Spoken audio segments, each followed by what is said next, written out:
and welcome to my channel. I'm Tiffany, a retired librarian turned homeschool mom. And yes, my voice is scratchy. I am getting over a cold. Hopefully my child does not make too many noise. She's supposed to be cleaning her room. But in this video, we're going to be talking about the Swan Lake Ballet. Now, I do not remember much about what the heck I saw last year. For some reason, I didn't review it, but I did in fact see Ballet Arizona's version of Swan Lake last October.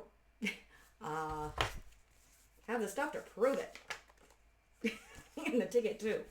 But we're going to talk, I will say who I saw last year, since I've already reviewed their Sleeping Beauty. And yes, I probably review Nutcracker.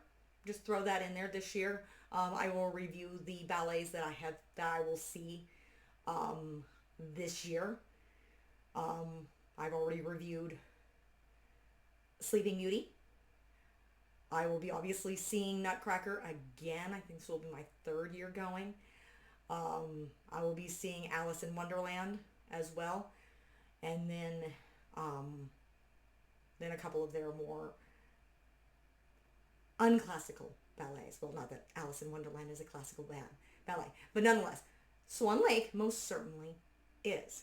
So this is a Russian ballet, if you didn't already know. And it was originally shown, obviously, in Russia, and I'm not going to try to pronounce, it's Tchaikovsky, very common, and it was premiered at the Bolshoi Theater in Moscow on the 4th of March, 1877. It was not well liked originally, so they took some of the criticism and moved things around, and most of the choreography now and music is from 1895 revival that was staged by the Imperial Ballet at the Marsky Theater in St. Petersburg on the 15th of January 1895. And the revival was choreographed by Marius Petapa and Liev. I cannot pronounce that because I'm not Russian. The only reason I can say Petapa is because I've watched enough ballet videos to hear his name. So, and the musical score was revised by Ricardo Diargo. So this was, and this is apparently extended the ballet to 4 acts, and restructured the storyline. So that is, and then it continues on, from it. And that is mostly that is the core of what we see now. Obviously there's going to be different variations. A lot of choreographers and ballet directors will put their own spin on it, maybe changing things up sometimes. So there's various different variations, and that just means the steps are slightly different. And sometimes they change the ending to make it happier. But the basics of Swan Lake, in fact, I will pull up, this is Ballet Arizona's last year. So this is their acts. So again, there is Act 1, Scene 1, is basically, again, I actually explain what the heck is going on. So this is the, I believe, does Botet actually show up here? What is this? This is just listing people, not exactly listing the, what's going on. Hopefully this will. Let me see if I can find the, here we go. So, Act 1 is the Prince Siegfried's 21st birthday. So he's celebrating his birthday in the palace gardens. Everybody's dancing around. His mother shows up and it's like, here's a crossbow and you need to find a wife and get married. And he tells her, it's like, there's nobody I love. Well, obviously he mimes this. And is like, yeah, don't care. You need to marry for duty because that's what you are. You are a prince. And then he's now unhappy and his mother and friends leave him and he chases a bunch of swans as they fly overhead. So then you have Act 2. This is where he meets Odette. So he's hunting in the forest. He encounters von Rothbart. He's an evil sorcerer. He rules this enchanted place and he runs away. Then he meets Odette, who's the queen of the swans. And As, of course, night dawns, she turns into a human, and explains like, yeah, I'm a human by night and a swan by day because Rothbard kind of cursed us. So, and the only way to break the spell is if somebody promises to love and marry me. So Siegfried swears his faithfulness, he and his love for her, and Rothbard obviously finds out, and Odette and her friends fall under a spell of the wicked sorcerer, and Siegfried is alone. So they turn back into swans. So then you have intermission, and you have Act 3. So this is the ball. The queen has arranged a ball in the honor of her son, basically similar to Cinderella in some cases. Let's find you a wife. So all sorts of dancing is going on. Then Rothbard arrives with his daughter, Odile. This is commonly referred to as the Black Swan Patata. So he comes with Odile, who is now obviously the audience can tell because she's in black. So, but it is believed by, of course, Siegfried that this is Odette. This is Odette. So he dances with her and declares her love. Meanwhile, a lot of times in the background, you'll see Odette. Now in the ballet, both Odette and Odile are played by the same dancer. Then they have basically a double who's dancing around in the back. Though I think sometimes these days with the technology, they use a video. So they have a video screen in the back, and you see it through a window of the dancer dancing basically in possibly bird form. It's like you're swearing to the wrong person, you've been taken under a spell. But he declares his love for Odile before, of course, Odette comes in and Rothbard is laughing, and he's broken his promise. And so she's doomed to be a swan for all eternity. So she goes back to the pond. Siegfried follows her.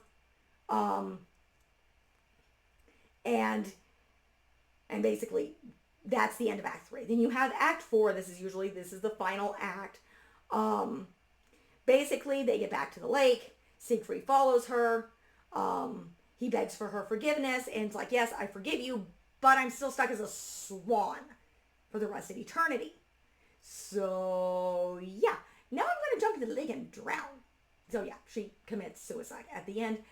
And Siegfried usually follows her. So, and that is how they break the spell. Yeah. And... yeah.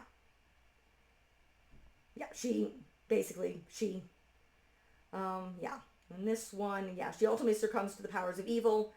Faced with reality, Odette will forever remain a swan. Siegfried collapses brokenhearted. And I think that's actually how they end it. The drawbacks of doing this during the day, I got nosied in by my daughter. So sorry about the cut here. So in the version that I watch, which probably what confuses me, Odette does not commit suicide. Neither does Siegfried. Basically, she just succumbs to being a swan and he collapses. And that's how it ends. In a lot of the versions, they both commit suicide. So they basically jump in the lake and drown. After Rothbard, of course, he had brought up a storm because he's trying to separate them. And in a lot of the other versions, of course, once they end their lives and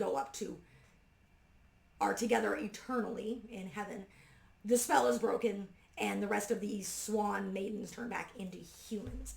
I'm going to see, I think sometimes, depending on who does it, there is an alternate ending.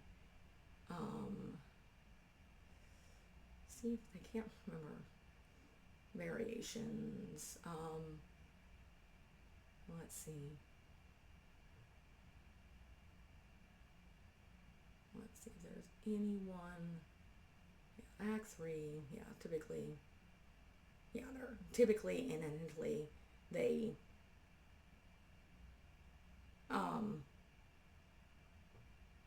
they jump into the ocean. Now, looks like they did an 1887 thing. Let's see.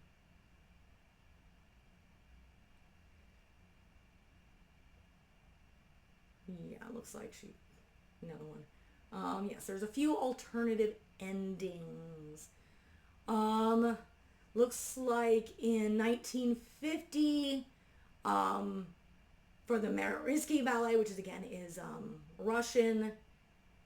Let's see, what did they did? They did an alternate ending here. Let's see, what did they do? No. Looks like, oh, let's see.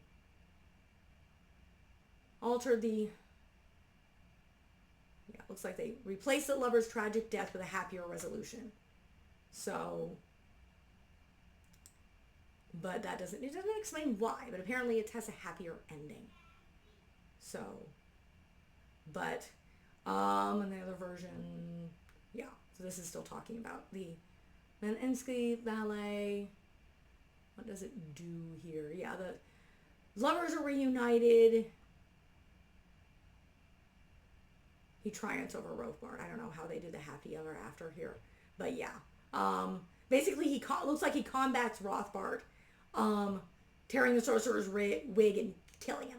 And then Odette is restored to human form, and they're reunited, and basically victory good over evil. So it's influential of the 1950s version. So, and it looks like there was a 66 version of the Vienna State Ballet. Again, they do, this is more tragic, where Rothbard abducts Odette, and Siegfried forced to face the storm by himself, and Odette remains in captivity, where, again, she remains a swan. Alright, I think that's mostly what it does. There was apparently several other variations, one in 86, one in 88. The one in 86 is by the Paris Opera. The one in they do another, and the one in 88 by the Dutch National Ballet. There's another one in 88 by the London Festival Ballet. Looks like there's another Bolshoi that was done. No, this is saying in 69. So, and then the ABT, or the American Ballet Theater, stages in 2000. And that's one of the ones you can find online. Let's see. There was another production by the New York City Ballet in 2006. That was choreographed by Peter Martin, so that changes. I know that changes the choreography slightly, just because I've watched Catherine Morgan's reviews on it. So, and then there's another Stanton Welch's 2006 production for the Houston Ballet, and does a few other things. And another 2006 with the Milwaukee Ballet. So again, there's various different variations on this, so depending where you see it. Again, the version I saw, basically, she remains a swan and he just kind of is depressed. So, and that's how it ends. But we do not know where this story came from. We do not, this is not based on a fairy tale. There are various swan myths. They're thinking it's kind of a mixture of stuff that came from both Russian and German folklore. Again, I reviewed the one that I reviewed on Monday, which was the German tale of the Maiden and the Swans, where you have a sister whose 6 brothers are transformed into swan by evil stepmother, and she has to be silent while sewing them sweaters out of stinging nettle, by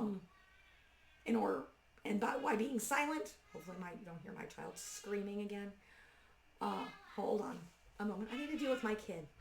Okay, let's try to get back this. Please try to ignore the excess noise if you hear it. Let's get back to the ballet. So, again, we do not really know where this came from. So, there's various different things going on. All right, here we go again. Sorry. It's 5:17. on a Thursday night trying to get my child to clean her room for hours on end. So let's get back to it. So I'm going to talk about the cast that I saw last year. So this is Ballet Arizona. So I have this here again. This was October of 2024. I saw a matinee, as I usually do. So, and thankfully I highlighted these so it makes my life easier. So Act 1, Scene 1, my Odette was Letitia Ender. Or actually, was this? Yeah, the 27th, the matinee. My Prince Siegfried was with Helio Lima. I do believe Letitia Ender is still with the ballet. I will pull up my, let me get, not my own. I just put this in here. Yes. There is my Sleeping Beauty. So this is this year's. Let me see if Letitia Ender is still with the ballet. Yes. She is in fact still with the ballet. So, as is Helio Lima, who was my prince. I remember him. You have Luis Corrales, who is von Rothbard. I think he retired. No, he's still with him. And then our ladies in waitings were Abigail Carpenter, Casey Fox, Devin Latiz, Titania Marcelle, Bess Millard, and Ella Van Orstrom. So all of these were members of the studio company. So then we have a Pas et Trois, which is a 3 dance, which was Stephen Castro, Ali Chester, and Natalie Ramirez. All of these are still with the thing. I am not going to go through the court or the pages, but so moving into Act 1, Scene 2. So the Little Swans, and these were ones that were played no matter what.